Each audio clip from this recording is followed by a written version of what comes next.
Okay, next question है जिसमें हमें कुछ आर्क बताई हुई है। Given below the picture of few natural examples of parabolic shapes which is represented by a quadratic polynomial. ये क्वाड्रेटिक पॉलिनोमियल का जो ग्राफ है वो पैराबोलिक होता है, ये सबको पता है।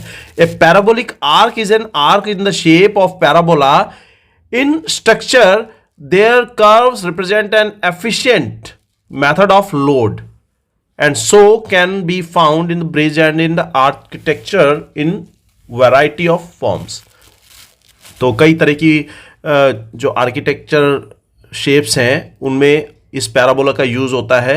तो यहां in standard form of quadratic polynomial ax square plus bx plus c where a b c are represented by, अब इसने ऑप्शन बता रखे हैं कि सारे A, B, C ये all are real numbers, all are rational numbers, A is non-zero। देखो यहां पे जब हम क्वाड्रेटिक पॉलिनोमियल लिखते हैं तो क्या करते हैं, हम ax square plus bx plus c यही लिखते हैं, where A is not equal to 0। अगर ये 0 हो जाता है, फॉर एग्जाम्पल ये 0 हो जाए, ये वाली टर्म ही खत्म हो गई, ये टर्म खत्म होगी, सिर्फ bx प्लस c यही बचेगा।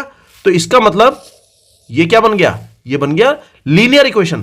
तो हमें पता होना चाहिए कि ax स्क्वायर में यहां a is not equal to 0 होना चाहिए। तो ये वाला ऑप्शन हमारा करेक्ट होगा। रियल नंबर्स, ये रियल नंबर्स हो सकते हैं, कुछ भी हो सकता है, इसमें रैशनल नंबर्स हो सकते हैं, इवन 0 भी हो सकता है। मैं अगर ax स्क्वायर को लिखूं प्लस 0x, ये भी हमारा क्या है, ये क्वाड्रेटिक है। अगर सिंपल 5x स्क्वायर की बात करें तो ये सिंपल क्या है, ये क्वाड्रेटिक पॉलिनोमियल का ही फॉर्म है जिसमें bx टर्म नहीं है और कांस्टेंट टर्म भी नहीं है। ओके, तो ये क्वेश्चन। इसके बाद सेकंड क्वेश्चन में इसने क्या कहा है, quadratic polynomial whose zeros are -4 and -5। यहां पे अल्फा -4 बता रखा है, बीटा अल्फा -4 बता रखा है और बीटा -5 बता रखा है। तो अल्फा प्लस बीटा फाइंड कर दो।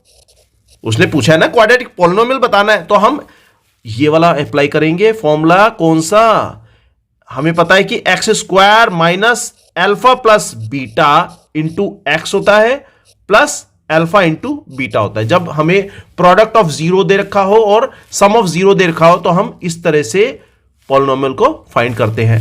तो यहां अल्फा प्लस बीटा फाइंड करो, दिस इज इक्वल टू -4 -5, ये आ गया तुम्हारा -9, और अल्फा इंटू बीटा ये -4 मल्टीप्लाइंग बाय -5 मल्टीप्लाई करेंगे तो ये आएगा 20 प्लस के 20।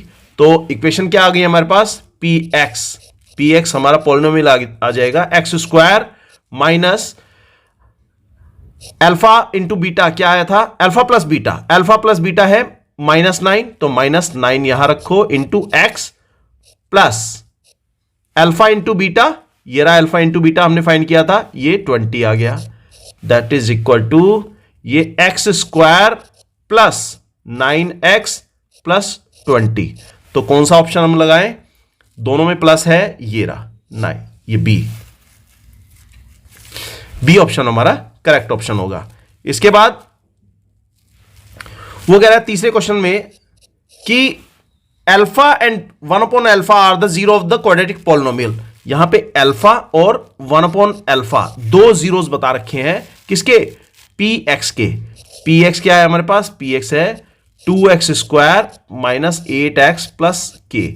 तो यहां हमें k की वैल्यू फाइंड करनी है। तो k की वैल्यू फाइंड करने के लिए हम ये देखें कि अल्फा इंटू बीटा, देखो अगर मैं इसको क्या करूं, मैं इन दोनों की मल्टीप्लाई कर दूं तो मल्टीप्लाई करके मुझे 1 मिल जाएगा, और 1 इज इक्वल टू क्या होगा, c/a। तो यहां अल्फा इंटू 1/अल्फा ये क्या होता है, c/a। तो c/a करो, यहां पे अल्फा से अल्फा कैंसिल हो गया और ये 1 इज इक्वल टू c कितना है, c है k, और a की वैल्यू क्या है, a की वैल्यू है 2। तो k की वैल्यू क्या आ गई, ये आ गई 2। अब ये इसका आंसर।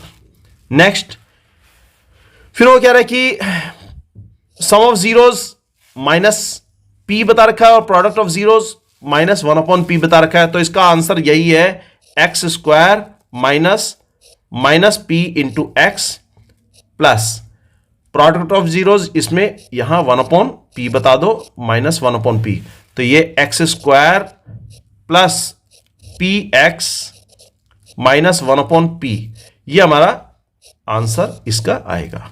ओके, तो ये वही क्वेश्चन था जो हमने प्रीवियस क्वेश्चंस में भी किया है।